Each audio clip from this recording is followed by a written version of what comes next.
Kenna, I'm not hitting on you. I'm just going to be very, very real with you. This movie, Iscariot, I hope it's a student project. I hope this is your first school project because that's how it looks. It's one of the most unpolished films that I've seen in a while, but it's on YouTube. So you kind of take a back step and go like, hey, I think he's very conscious of what he was doing. And there's a possibility that Crazy Kennar, you are building this for your audience because it feels like it's very personal. It feels like it's you transferring an idea that is personal to you to this particular story, because there are a lot of mannerism within the script, within the story, within the screenplay that feels like you planted yourself within a few characters like Peter. Anyway, I'm talking about Crazy Kennar. Who is Crazy Kennar? Kennedy Odhiambo, Kenyan comedian. He does a lot of skits on social media. Actually, one of the most relatable, one of the most socially conscious skit comedians on social media. He's very good with what he does. He has been able to build a community and build a following thanks to his very well thought through comedy style.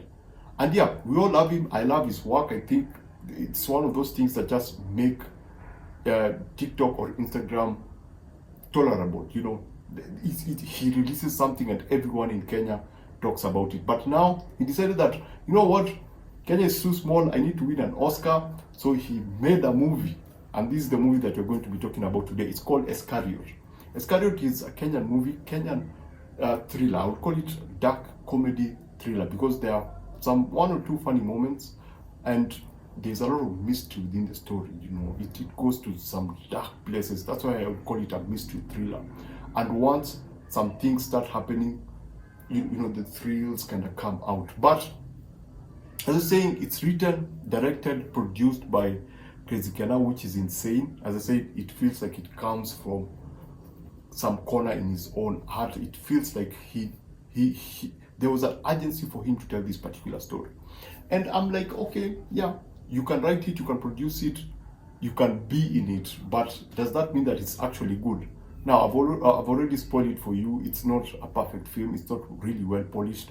But the movie Iscariot is not all negative. There are some good things about this particular film. There are some good things that actually work with this particular film. Number one, I thought the idea within the story, you've heard of Stephen King's If You Are Old Enough, If You Are a Millennial. They even made a movie about it, a sentient car that was haunting the people in it. Anyway, this is about Iscariot. So yeah, it follows kind of that same premise whereby it's a car haunting its owner, or it's a diegetic ghost. I think I called that in my article. I called it a diegetic ghost, whereby only Peter, who is the owner of the car, can actually interact with this particular car, and the car is just making his life hard, miserable. Why? I won't tell you. It's free on YouTube. You can go watch it for yourself.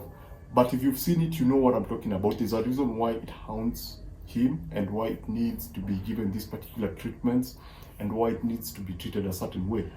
And I thought that was a very good idea to take the story there. And then the structure that they used is very interesting because it's not your A to Z kind of structure. They kind of mix things a bit so that you have revelations in the right time. They kind of foreshadow a few things. They kind of set up a lot of things so that when now the revelations happen, there's a payoff. There's that, okay, this must have been well thought through. Someone must have sat down and thought, if we reveal this at this particular time, it will make sense within that other particular time. And if we start laying out these particular structures right at this particular point, yeah, it will make sense within that particular. So I like that. I like how they were able to structure that. I like the actors. The husband is played by Yafesi Musoke, and the wife is played by Celestine Gachuhi. I think we've seen her a lot in other productions, and both of them are really good actors, and they're able to do a lot with what they're given. That is very important, what they were given, because the script and the screenplay and direction dictates a lot of what the actors get to do. And you can see that they were able to execute exactly what the director wanted, because there are a lot of performances that I disagree with, but they're executed so well that you can actually tell this was straight from the script. They were doing what they were told to do by the director or the script. Apart from the actors, I don't know, the costume designers, I don't know if that was intentional or they just went and found the students dressed that way and they told them, this is what you're shooting this at this particular point, dressed that particular way. Or they actually had proper costume designers who were like, okay, now you're pregnant, Vadera, or you're coming from whatever, dressed this way. I was kind of, yeah, I like the idea that this feels like I lived in universe. If you live in Kenya, there are a lot of things that look familiar. You have, the car washes, the people there are dressed like car washes. That's why I don't know if Kenna just gorilla shot this, where he went like, oh, those are real car wash people. Let's just go and wash the car there, rather than planting them as extras and dressing them the way they were dressed. I don't know where the students, was their normal uniform, So it feels, there's that sense of realism. Even the house feels lived in, the school feels lived in. Yeah, the hospital feels like a Kenyan hospital because it's not romanticized. And I was like, yeah, I like this. There are night shots. There's one particular shot when two people are doing something in the car. There are things that they do. I thought that's a very creative approach. That's very good lighting. There's a scene in a car, the opening scene when the guy is driving, and you're like, wow, this is shot really, really well. There's some top-down photos that look like stock images. I thought they look like stock images, but they're shot very well and they're used very well to tell the story that they needed to tell. And they were able to, maneuver some scenes, some things that they needed to do with an accident. And I thought they used sound and that top-down shot very, very well.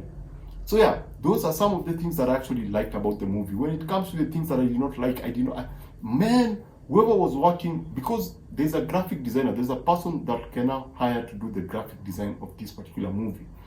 I don't think that person understands film, fonts, film, and title cards for film specifically. He's an awesome graphic designer. You can tell by the font choice that he used, the color play. But for film specifically, title cards for film specifically, I thought he failed. The closing credit, that credit roll, amateurish as hell. The name in itself, it's too bold, it's too big. You could have used a smarter way of, revealing that particular name, like that top down with the car, and then either the car headlights, illuminate the name in front, and when it passes over the name, just small enough, or when the car passes, you see the name of the movie. I thought it was just creatively bankrupt in terms of just the title cards and the design part of it outside the movie in itself. I thought they did a very poor job. The other thing is the logic of the film. I'm not going to talk about the plot, I'm not going to talk about the story. The logic of some things for me, when I'm watching a movie, sometimes I'll ask myself, how would I react to that?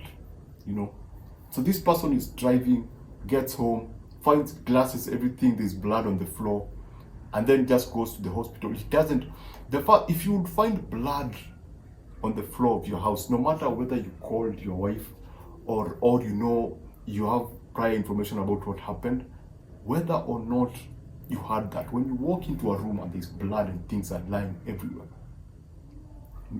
no matter how cool you are, there's some sense of panic that gets into you. You walk into the hospital, you just don't walk politely.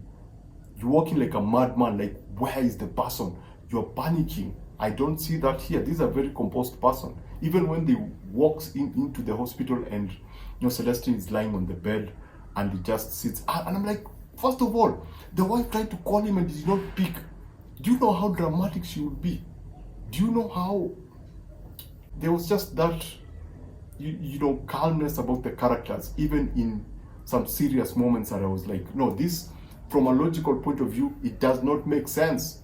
The character is supposed to be panicked, when the car is talking to this person, he's not supposed to be talking like, like he's trying to hide something. He's supposed to be reacting like a person who's losing his head, because he's supposed to react like, is this only happening to me? So it's just those subtle, just looking around, looking at the car, and eventually finding out it's the car, and so now the car can talk to him, but he can remain calm. but that's the director's choice. So yeah, I thought the logic of some reaction for me, I was like, nah, this doesn't feel, it doesn't feel right within the context of the story. It does not feel right. The other thing, over performance, bro, over performance. Even the opening scene, the guy just is happy. He's done, he's feeling good about himself after whatever he has done, which we've not been shown. He's very, very happy. He's very jolly. And I'm like, no, you don't need to do that. This is on screen, bro. You don't need to do that. You can even play a gospel song because we've established he's a CRE teacher. Play a gospel song, have him sing along, and then tap the steering, chilled out, relaxed, feeling, laid back, driving, humming to wherever he's, just to show that he's happy. He does not have, look very, very happy. You have another moment when he's just about to plan a trip with the wife. And so you have a calm moment where he walks in, and then when he's explaining this thing, he kind of gets excited and starts breaking. I'm like, no, you're supposed to jump into conflict in order for that conflict to lead you into that person making that decision. The wife has to be mad with him. The wife has to be like, dude. And the guy goes like, okay, I get it. I'm going to arrange this thing for you, and I'm going to push it forward. So I thought that there were a lot of unnecessary over performances with the characters. It's like it was built for stage. Even there's a moment that they're having an assembly, and you have people standing in front and talking, and you're like, wait, this is too much, man. This feels like a politician making a speech. It does not feel like, it doesn't feel natural. It feels like it was designed and polished for stage. Reaching out, loud. It's expressive, rather than being calm and drawing in the people. Rather than even during the speech, you can shoot, you can establish the place that these people are in, and then just now focus on these people. Do close-ups, do more close-ups, do sweeping shots, bring the camera closer to the character as he speaks, and just avoid that thing of parking the character at the back and then you have the stage. It just feels too staged. I think that's the right word. It feels too staged for me. So yeah, that is an issue that I had with, apart from over performances, I thought it also did a terrible, never assume that the viewer understands where they are. That's something I usually believe in. Yes, it's going to be a house, there's TV, there's seats. Never assume that they know where they are. A very good top-down shot of the car at night, but you don't have enough good shots or to just establish the house. I know it's Makongeni. It looks like Makongeni. Just draw the character back and establish that estate, establish the hospital, establish the school. The other thing that really now pissed me off was when they're having that meeting, there's a placard in the background. What the hell is that, bro? I think it's the name of the school. It's terribly done. It's so poorly done that it feels like it's a background for a play, a school play that was put up. And later on in the movie, there's a moment that Peter is talking outside, and you see the mission and vision of the school done perfectly on the wall. Perfect colors, perfect font, their sense of design to that mission and whatever vision in the background. But then when we are introduced to the institution, you have that black thing in the background, and I'm like, what the hell is that, bro? That looks like something that was done in a school and you picked it up and you placed it there. Then there's obviously the placard on the table, school table.